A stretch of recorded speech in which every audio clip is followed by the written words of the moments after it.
Welcome to Slide Egg. Let's dive into creating an agenda slide in PowerPoint. First, open your PowerPoint presentation and start by selecting the rectangle shape.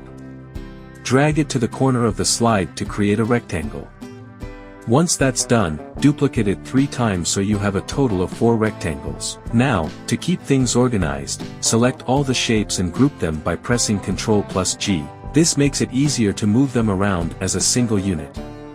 Next, arrange the shapes on your slide, and if you need to make changes, simply ungroup them by pressing Ctrl+Shift+G.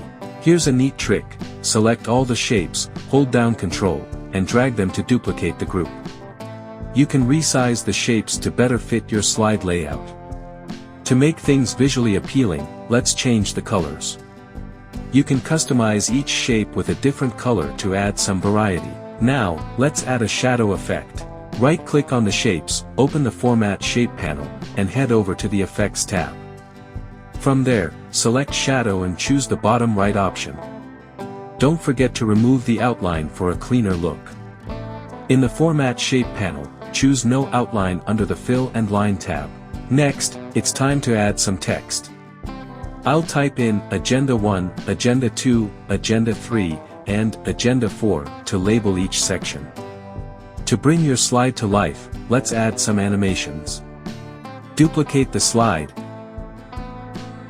select the text, and apply the fly in animation.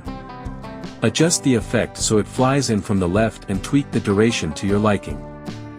Let's go back to the first slide to make a few more changes.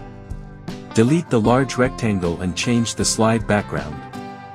Right-click the slide, select Format Background, and pick a new color.